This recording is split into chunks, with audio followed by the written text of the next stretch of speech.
Hello, hello, this is Robert Plenick, the owner of Brutal Iron Gym. I want to show a quick tip of what I'm doing to start my shoulder and arm workout today. It's some lateral raises, seated lateral raises on our kind of free motion shoulder machine. So I want to show it to you, but then also discuss that one of the tips I use to help me build muscles but save my joints is to always start my workouts with exercises that are really easy on connective tissue. It doesn't cause a lot of strain, a lot of pain, a lot of high blood flow, like a good warm-up.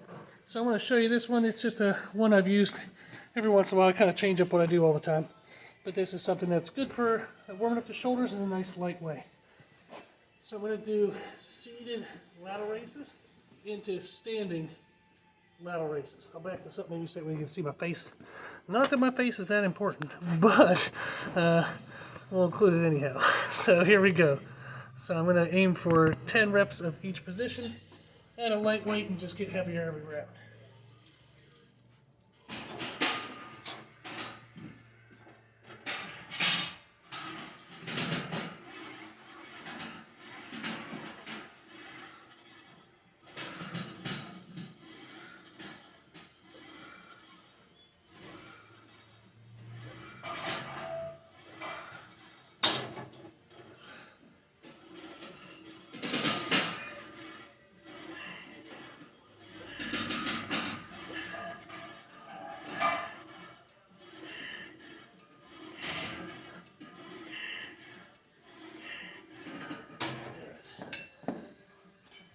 Good. So I'll do a couple rounds of 10 and 10, getting heavier each round, trying to get more and more blood flow into those muscles. So a tip when you're using a machine that has like weight stacks. So on my towel you can see it has weight stacks down there. And these would be any kind of machines, is keeping continual tension on the muscle is really helpful to keep the workload high on the muscle and minimize the amount of weight that you need. So if your goal is to kind of warm up the joints and be joint friendly, don't let the weights like smack in between the reps. Also, it's just good for longer kind of time under tension. You can get better muscle shape, muscle damage by keeping the weights from hitting each other. There are occasions in where you would actually let the weight set and then explode into the next contraction, but that's a completely different technique. So you'd be doing that on purpose, not by accident. So when using machines, most often you're going to want to keep the weight stack from slamming in between reps so you get the best workload into the muscle. Okay? So it's a quick warm-up. I'll share that so you can see the start of my workout. I'll then go through and show you the other exercises. Okay, I'm going to be finishing up my last set of the seated lateral raises and the standing lateral raises on our free motion shoulder machine. So I want to talk about how to pick the right weights per sets. So I typically try to do a balance between good form and good stress. So how do we find that balance? One of the ways I'm doing it today is on our weights here. Let me get this sweat towel out of the way. Is, let's see here. Let me lower this for a second. See if you guys can see this. So on our weight selections, you can see it goes by like 5-pound increments. So my first set I did 15, then I did 20. The 25 started getting kind of hard. And then I started taking a longer break for 30. And then I'll be taking a longer break for 35. So typically what I do is I do my warm-up sets with very short rest between. So if I was doing a 15-pound weight for 10 and 10, I didn't need a lot of rest. So I maybe only waited 30 seconds before I would then do the 20-pound weight for 10 and 10. That started to burn a little bit, so maybe I waited another 30, maybe 45 seconds. I then did the 25 pounds. That became very hard, and I knew if I wanted to keep going up in weight and still have good form, and the main goal of being challenging my muscles, not just being out of breath, I gave myself a longer rest. I took a minute and a half. I then did the 30-pound weight for 10 and 10. Then I took about another minute and a half, now plus some talking, to do the 35-pound for 10 and 10. So if you're struggling with how do you balance good form and good stress, is start with lighter weights, shorter rests.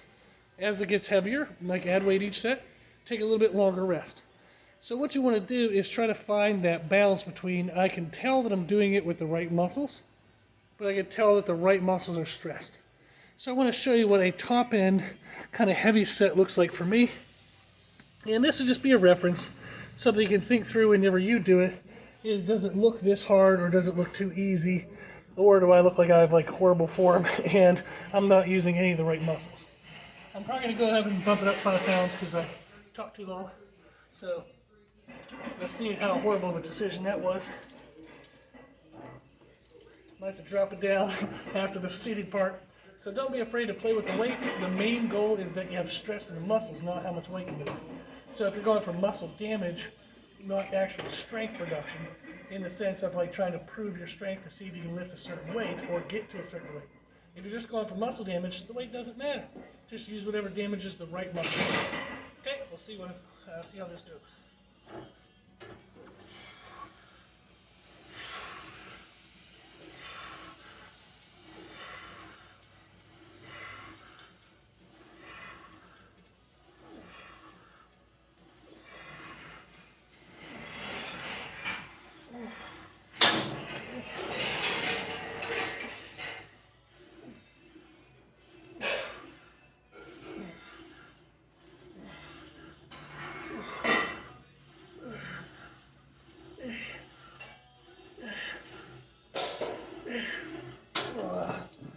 Okay, that was pretty miserable. So I'm happy with that weight choice. If I went any heavier, I definitely would have got into like shrugging the weight. At that weight, I could actually feel that starting to try to happen. So I felt like that was a good balance between heaviness and good form. So if you, again, want to find a balance between good form and good stress, start light, short rests, keep getting heavier, and then take a little bit longer rest until you get to your heaviest sets. So I would consider this to be about 2 warm-up sets for me and about 3 working sets. Okay, hopefully that was helpful. Alright, so this is a video for cable. That's what I have here on D-rings, and I'm doing a 1-arm reverse fly, and I'll show you that in a second. What I wanted to share this tip for is a lot of times when people do reverse flies, they bring their hands as they're either pulling a machine apart if it has the ability to move, or they're doing cables. They tend to pull their hands kind of down like this, and you're going to get a lot of upper lat to help because your hands are lower. So as you pull back, and if your upper arm comes down at all, the lat is going to help hold some of that bracing position, at that full contraction position. It's arguable whether we'd want that. If we're trying to isolate our rear delt, and we're not trying for maximal weight, we just want a good pure rear delt, and delt is short for deltoids, which is your shoulder. If you want a rear delt stimulus, it's actually better to pull up like back and up. And that actually better fires your rear delt. So I would pull back and up in like an arcing motion, and that gives me a better isolation. So on the cables here, we have this handrail here, so I just kind of lean against it because I'm lazy. And then it helps kind of hold me in position as well. I put my other hand up on, this has a second side by the way. There's this one over here. So I put my hand on here, and now what I do is I can kind of pull up and back, and that's going to give me a more pure rear delt contraction rather than pulling back and down where my lat can take over. So try to pull up and out like that. It's going to be harder. You won't be able to do as much weight, but it better isolates that rear shoulder. So if you're having trouble getting the back side of your shoulder to grow and it looks like you're forward all the time, try this, but try reverse flies where you go up and back, not just back and down. Okay? So I'm going to get into my sets. I'm going to do about 3 sets of 10 on my heaviest weights. So I'll typically do anywhere between 10 to 20 reps. The sets of 20 are usually kind of a light pump feel before I maybe do a heavy back row or heavy row movement that incorporates my rear delts. So I know they're kind of pumped and ready and they're going to be more involved. However, if I want to do a kind of a heavy isolated movement just for the rear delts, I'll go down to 10 reps. Okay, so I'll go ahead and show you a set, and then you can see what it looks like, and then just try this on your own. Okay? So I'm trying not to let the rest of my body move. I want the movement just to come from that rear delt, not from me kind of rotating my body or kind of swinging my chest into it. Let's say that that's 8 because I lost count. 9, 10. Good. I'll now switch to this side. You won't be able to see anything, so let me spin this around. There we go. And now hopefully you can see this side. So again, hand on here, hips on the bar to brace my positioning. And I'm just going to pull up and back and get a good isolation on that rear delt. So I typically do this before I would do any kind of overhead presses. So that way I know my rear delts are pre-fatigued and they're going to get a little more damage out of an overhead press rather than just isolatedly damaging the front and middle shoulder muscles. So give these a try before an overhead press, and you'll notice that you have a much better overall shoulder pump. Okay, good luck. Okay, here is a pairing of Incline, I'll show you here in a second, dumbbell skull crushers and standing dumbbell bicep curls. So one of the techniques I'm using in the skull crushers is, other than it being an incline, which is an odd concept for most people when they think of skull crushers, but the benefit of being at an incline, instead of your upper arm bone just kind of being at a 90 from your body, you're actually going to be more stretched open, and that actually exposes more of the upper, kind of the long head of the tricep, the upper part of the tricep up into your shoulder on the back side of your arm. So it gives a little bit extra stretch, a little bit extra tension there. The other thing I'm doing is I'm actually turning my hand angle, and while I'm doing the skull crushers, to where it feels almost like a little bit of an underhanded angle. And we'll show you a clip inserted into that right now.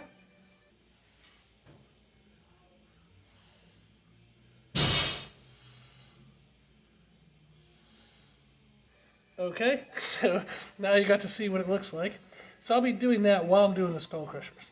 So it's a little bit of an incline, which gets a pre-stretch on the long head. A little bit of that twist and angle just kind of further isolates the tricep in a little bit of a hard, kind of odd position.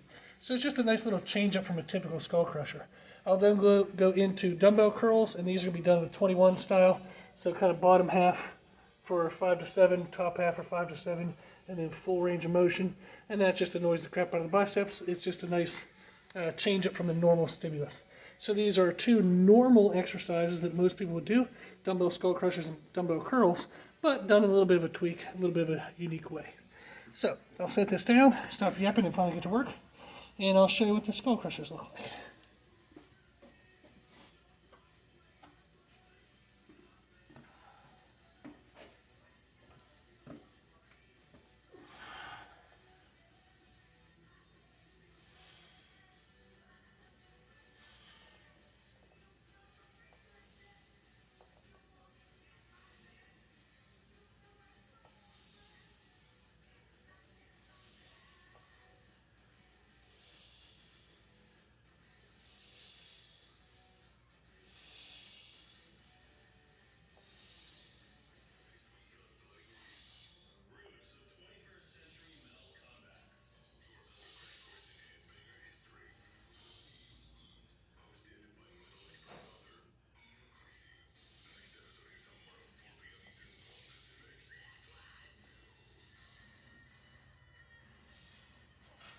Okay, so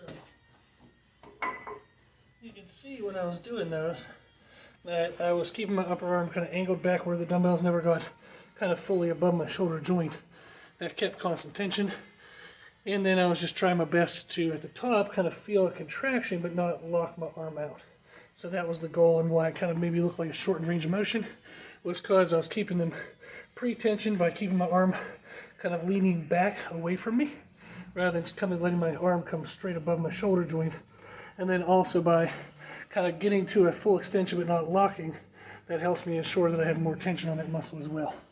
So now we'll do the dumbbell curls. And again, these are just done in 21 style, which is just a terminology typically used to do partial range of motions. So, and you can do it with bicep curls, which is like, I think, where the concept kind of originated, but you can do it with anything. I've done with hamstring curls, leg extensions, stuff like that. So the idea of these is you do the bottom half of the range of motion, the full range of motion. You do the top half of the full range of motion. Then you kind of do them all together. So grab 30, I'm going to try that. Okay. So do a couple facing you, then a couple to the side. So 1, 2. So this is just the bottom half. 4, 5, 6, 7. Now the top half. 1, 2, 3, 4, 5, 6, 7. Now full range. 1, 2, 3, 4, 5, 6, 7. Cool.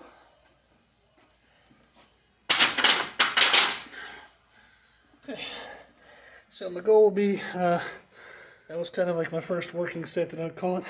So I'll get 2 more of those, well, 2 more so you can see it, and then we'll move on to the next kind of bicep and tricep pair. So give these little variations of skull crushers and curls a try, and see what you think. Okay, so I'm back at the cable machine to finish out the shoulder and arm workout. So what I'll be finishing out with is some unilateral work with one arm versus the other arm kind of thing. It's just a little circuit that I do, I like doing every once in a while, especially on a day like today where I'm purposely doing shoulders and arms. The day before I would do like a bench press and upper back workout. The combination of doing the workouts in this way really creates a lot of damage to the arm and shoulder tissues. So it's a really good way to get the arms to grow very quickly. Is you would train shoulders and arms the day before you do a back and bench kind of workout. Great way to get the arms growing. So this is something I'd finish with is a good blood flow. It's going to cause damage, but more so in a pump style. So it's not super heavy damage where I'm going to like wear out the joints or stress the joints before a big heavy day tomorrow. It's a lighter way to get a lot of blood flow and pump. So I'll be finishing with some one arm cable curls like this. And I'll be doing those for sets of 10 on each arm. And then I'll use the cable again and do an underhanded tricep press down. I'll do again 10 on each arm. And I typically just kind of hold on to this for nice good stability and good constant body position. So I'll be doing rounds like that. Anytime you're doing a unilateral work, like one limb versus another limb, and especially if you're doing 2 variations back and forth, there's really no need for rest. So don't waste a lot of time in the gym. Just go, left arm, right arm, and exercise 1, left arm, right arm, and exercise 2, adjust some weights, and keep moving. So that's a tip on getting a lot of volume into your workouts without a lot of time, is anytime you're doing unilateral work, recognize that while you're working your left arm, your right arm is taking a break. So factor that into your rest time, and you can move at a lot faster pace than you normally would when you're doing kind of both arms together, both limbs together. So good tips. I'm going to finish up with this, and then that'll complete the workout. Tomorrow I'll come in, do some bench and upper back, and my arms will be dead, but it'll be a great way to get them to grow. So get rid of these little twigs and get something bigger on them. Okay, so hopefully this was helpful. I'll show you a couple videos while I'm finishing up.